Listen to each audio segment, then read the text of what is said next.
السلام علیکم ورحمۃ اللہ وبرکاتہ۔ الحمد للہ رب العالمین والصلاة والسلام علی رسولہ الکریم وعلی آلہ وصحبہ اجمعین، اما بعد۔ محترم سامعین کرام، رحمتوں برکتوں سے بھرپور یہ مہینہ ہم لوگوں کے سامنے پورے آب و تاب کے ساتھ جلوہ نما ہے۔ اللہ تبارک و تعالیٰ نے اس مہینے کے اندر جہاں مسلمانوں کے لیے نیکیاں کمانے کے بے شمار مواقع میسر فرمائے ہیں، وہیں پر اس مہینے کے اندر اللہ تبارک و تعالیٰ کی طرف سے ایک خاص رحمت تمام مومنین کے لیے ہے، تمام مسلمانوں کے لیے ہے، بلکہ تمام انسانوں کے لیے ہے۔ شرط یہ ہے کہ وہ ایمان میں داخل ہو۔ تمام ایمان والے انسانوں کے لیے اللہ تبارک و تعالیٰ نے اس مہینے میں ایک سنہری موقع میسر فرمایا ہے، اور وہ موقع یہ ہے کہ اس مہینے میں انسان اپنے تمام گناہوں کو اللہ تبارک و تعالیٰ سے معاف فرما لے، بخشوا لے، تمام گناہوں سے اپنے آپ کو چھٹکارا دلا لے، اور اس کے لیے اللہ تبارک و تعالیٰ کے سامنے جس قدر چاہے وہ جتن کر لے۔ سامعین کرام، دیکھیے ایک حدیث ہم آپ کے سامنے پیش کرتے ہیں۔ پہلے اس حدیث کو، پوری حدیث کو غور و فکر کے ساتھ سن لیجئے۔ حدیث ہے صحیح ابن خزیمہ، حدیث نمبر 1888، یعنی 1888 نمبر کی صحیح ابن خزیمہ کی یہ روایت ہے۔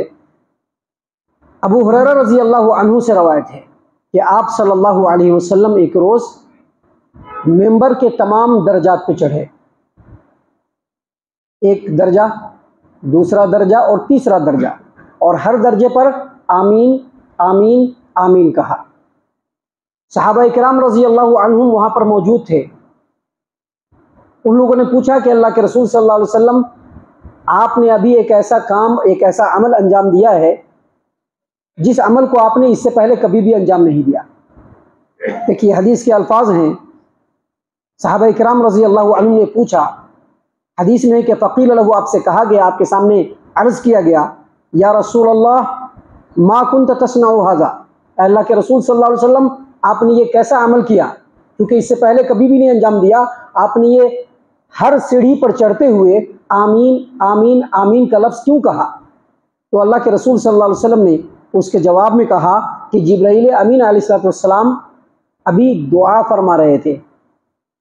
اب اس کو دعا کہہ لیجئے یا بد دعا کہہ لیجئے، جبرائیل امین علیہ السلام ابھی دعا فرما رہے تھے، اور انہوں نے کہا کہ وہ آدمی ذلیل و خوار ہو یا اللہ تبارک و تعالیٰ کی رحمت سے دور ہو جائے جو آدمی رمضان کے مہینے کو پائے اور اپنے گناہوں کی بخشش اللہ تبارک و تعالیٰ سے نہ کروا پائے۔ سامعین کرام، اللہ کے رسول صلی اللہ علیہ وسلم نے مزید آگے دو بات کہی جو حدیث کے اندر ہے، جس کو ہم آپ کے سامنے بیان کر دیتے ہیں۔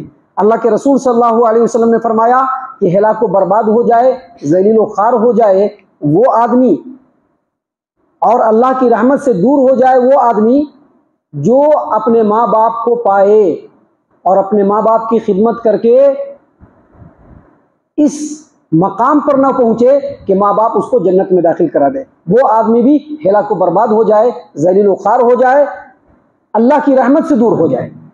اور تیسری بات جو اللہ کے رسول صلی اللہ علیہ وسلم نے اس حدیث میں بیان فرمائی کہ جبرائیل امین علیہ السلام نے یہ بھی دعا کی کہ ذلیل و خوار ہو جائے، اللہ کی رحمت سے دور ہو جائے وہ آدمی جس آدمی کے سامنے میرا نام لیا جائے اور وہ مجھ پر درود نہ پڑھے۔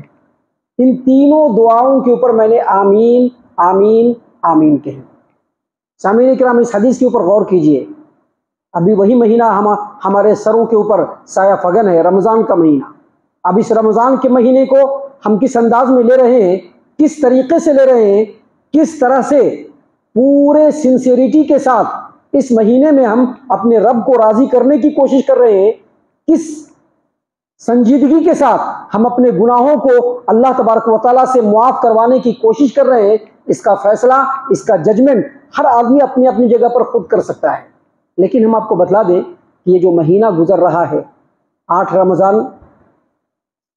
رمضان مکمل ہو چکے ہیں، 8ویں رمضان میں ہم لوگ داخل ہو چکے ہیں۔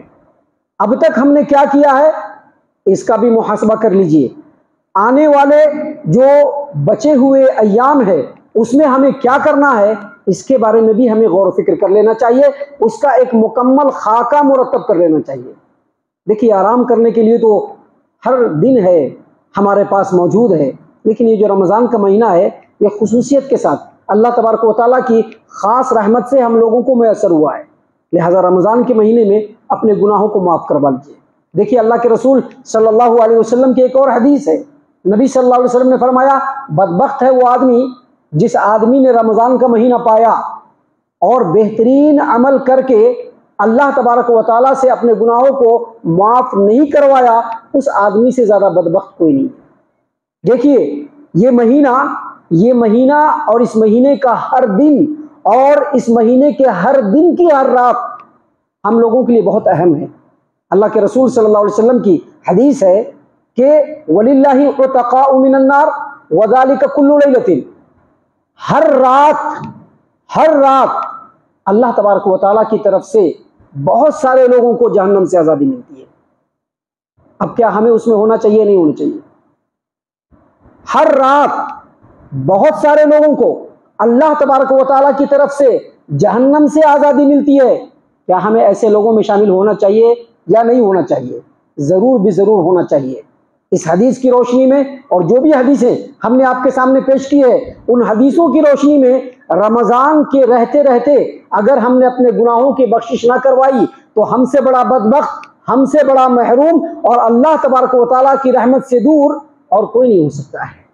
دیکھیے اس مہینے میں اپنے گناہوں کو بخشوانے کا، اپنے گناہوں سے دور ہونے کا، اپنے گناہوں سے نجات پانے کا اور اللہ تبارک و تعالیٰ کی مکمل بخشش کو اپنے دامن میں سمیٹنے کے کئی مواقع ہیں. سب سے پہلا موقع روزہ رکھیے. سب سے پہلا موقع جو ہے وہ روزہ رکھیے پورے اخلاص اور للہیت کے ساتھ. اللہ کے رسول صلی اللہ علیہ وسلم کی حدیث آپ نے بے شمار اور بہت سارے علماء کرام کی زبان سے رمضان کے مہینے میں ضرور سنا ہوگا کہ نبی صلی اللہ علیہ وسلم نے فرمایا من صام رمضان ایمانا واحتسابا غفر له ما تقدم من ذنبه. جو آدمی رمضان کے مہینے میں اللہ پر ایمان رکھتے ہوئے اور اجر و ثواب کی نیت سے روزہ رکھے گا اللہ اس کے پچھلے تمام گناہوں کو معاف فرما دے گا. یہ حدیث آپ نے بارہا سنی ہوگی. لہذا روزہ رکھیے، روزہ رکھیے، روزہ چھوڑیے مت. چھوٹے چھوٹے بہانوں کو سامنے رکھ کر کے روزہ چھوڑیے مت، کیونکہ یہ موقع بار بار نہیں ملنے والا ہے. وہ حدیث آپ نے علماء کرام کی زبانی سنا ہوگا کہ ایک آدمی جنگ میں شامل ہوتا ہے اور شہید ہو جاتا ہے دونوں، اور دوسرا آدمی جو ہے وہ شہید نہیں ہوتا ہے، دونوں ساتھ میں ایمان لاتا ہے. شہید ہو جانے والا آدمی جو 1 سال پہلے شہید ہو گیا اس کے مقابلے میں دوسرا آدمی جو شہید نہیں ہوتا ہے وہ آنے والے سال کے رمضان کو پاتا ہے. صحابی رسول نے خواب میں دیکھا کہ وہ آدمی پہلے جنت کے اندر چلا گیا. نبی صلی اللہ علیہ وسلم نے اس خواب کی تصدیق اور توثیق فرمائی اور کہا کہ اس نے ایک رمضان پایا، رمضان کے روزوں کو پایا، عبادتوں کو پایا اور اللہ تبارک و تعالیٰ سے اپنے گناہوں کی بخشش کرائی جس کی وجہ سے وہ پہلے جنت کے اندر چلا گیا. تو یہ رمضان کا مہینہ ہمارے لیے بہت بڑی نعمت ہے. روزہ رکھیے. روزہ رکھتے ہوئے کبیرہ گناہوں سے بچنے کی کوشش کیجیے. کبیرہ گناہوں سے ابھی ہم لوگ یہ سوچتے ہوں گے کبیرہ گناہ نہیں، کبیرہ گناہ اگر ہم جھوٹ بول دے رہے ہیں نا وہ بھی کبیرہ گناہ ہے. اگر ہم جھوٹ بولتے ہیں تو وہ بھی کبیرہ گناہ ہے. کسی کی غیبت کرتے ہیں تو بھی کبیرہ گناہ ہے. ہیرا پھیری کرتے ہیں تو بھی کبیرہ گناہ ہے. دغل فصل کرتے ہیں تو بھی کبیرہ گناہ ہے. کسی مسلمان بھائی کے لیے اپنے دل کے اندر حسد رکھتے ہیں اور اس کو عملی جامہ پہنانے کی کوشش کرتے ہیں، یہ بھی کبیرہ گناہ ہے. کبیرہ گناہوں سے بچیے. کبیرہ گناہوں سے بچیے. جھوٹ بول کر کے کسی کا ہم کچھ نہیں بگاڑ سکتے ہیں. غیبت کر کے کسی کا ہم کچھ نہیں بگاڑ سکتے ہیں. کسی سے حسد رکھ کر کے کسی کا کچھ نہیں بگاڑ سکتے ہیں. علم غلم بول کر کے کسی کا کچھ نہیں بگاڑ سکتے ہیں. لہذا کبیرہ گناہوں سے بچیے. اس کا صحیح استعمال کیجیے. اس کا صحیح استعمال کیجیے. صحیح استعمال کیجیے اس کا. کبیرہ گناہوں سے بچیے. پہلا موقع جو اللہ تبارک و تعالیٰ کی طرف سے رمضان میں ہمیں میسر ہوتا ہے وہ یہ کہ روزہ رکھتے ہوئے کبیرہ گناہوں سے اگر ہم بچیں گے تو اللہ تعالیٰ ہمارے گناہوں کو معاف فرماتا چلا جائے گا۔ دوسرا موقع جو ہے رمضان کے مہینے میں کثرت سے صدقات و خیرات کیجیے، کیونکہ جو ہم صدقات و خیرات کرتے ہیں نا اللہ اس کے ذریعے سے بھی ہمارے گناہوں کو معاف فرماتا ہے۔ ہم صدقات و خیرات کرتے ہیں، غریبوں کی ضرورت پوری ہوتی ہے، مسکینوں کی ضرورت پوری ہوتی ہے، ضرورت مندوں کی ضرورت پوری ہوتی ہے، اس کے روم روم سے دعا نکلتی ہے تو اللہ تعالیٰ ہمارے گناہوں کو معاف فرما دیتا ہے۔ حدیث میں بھی ہے کہ جب آدمی صدقہ کرتا ہے تو اللہ تبارک و تعالیٰ کے غصے کو وہ ٹھنڈا فرما کر دیتا ہے۔ تو صدقہ و خیرات کیجئے، یہ دوسرا موقع ہے رمضان کے دنوں میں۔ تیسرا موقع ابھی یہ قیام اللیل جس کو ابھی ہم لوگوں نے ادا کیا، اس سے بھی اللہ تبارک و تعالیٰ ہمارے بڑے بڑے گناہوں کو معاف فرما دیتا ہے، کیونکہ اس میں بندہ ہر سجدے کے اندر اللہ سے دعا کرتا ہے سبحانک اللہم ربنا وبحمدک اللہم اغفر لی، یقیناً وہ مغفرت کی دعا ہے۔ جب بندہ دو سجدوں کے درمیان ہوتا ہے تو کہتا ہے رب اغفر لی، اے اللہ میرے گناہوں کو معاف فرما، اے اللہ میرے گناہوں کو معاف فرما، اللہ اس کے تمام گناہوں کو معاف کر دیتا ہے۔ اللہ کے رسول صلی اللہ علیہ وسلم کی حدیث ہے کہ من قام رمضان ایمانا واحتسابا غفر له ما تقدم من ذنبه، جو آدمی رمضان کی راتوں میں اللہ پر ایمان رکھتے ہوئے اور اجر و ثواب کی امید رکھتے ہوئے قیام کرتا ہے اللہ اس کے تمام گناہوں کو معاف فرما دیتے ہیں۔ محترم سامعین کرام، اس کے علاوہ بھی مواقع ہیں، اور وہ موقع کیا ہے؟ افطاری کے وقت بھی اللہ تبارک و تعالیٰ بہت سارے گناہگاروں کو جہنم سے آزاد فرماتے ہیں۔ حدیث ہے اللہ کے رسول صلی اللہ علیہ وسلم کی کہ جب افطار کا وقت ہوتا ہے تو اللہ تعالیٰ بہت سارے گناہگاروں کو جہنم سے نجات دیتا ہے۔ افطار کے وقت میں اللہ تبارک و تعالیٰ سے خصوصی دعا کیجیے، اللہ کے سامنے گڑ گڑائیے، اللہ سے مانگنے کی کوشش کیجیے۔ ابھی ہم لوگوں کا زیادہ تر توجہ کیا ہوتا ہے؟ افطاری پر ہی ہوتا ہے، کیا کیا ہوگا، سب کو ختم کر کے ہی نماز پڑھنے آئیں گے۔ جب تک پلیٹ کا تمام چیزوں کو ہم ختم نہیں کر دیں گے نماز پڑھنے نہیں آئیں گے۔ نہیں، اللہ تبارک و تعالیٰ کی طرف سے تو بہت مبارک گھڑی وہ ہم لوگوں کو میسر ہو رہا ہے ہر روز، اس کو اسپیئر کرنے کی کوشش کیجیے۔ درود ابراہیمی کثرت سے پڑھیے، اللہ تبارک و تعالیٰ سے اپنے گناہوں کی بخشش طلب کیجیے، کیونکہ یہ موقع پھر دوبارہ ملنے والا نہیں ہے۔ یہ موقع جو ابھی ملا ہوا ہے دوبارہ ملنے والا نہیں ہے۔ آنے والے سال کس نے دیکھا ہے؟ ہم میں سے کون رہے گا کون نہیں رہے گا کس کو پتا ہے؟ ایک ایک لمحے کو ضائع مت کرنے دیجیے، ہر لمحے میں اللہ کو یاد کرتے ہوئے، اپنے گناہوں کو یاد کرتے ہوئے اللہ تبارک و تعالیٰ سے معافی مانگیے۔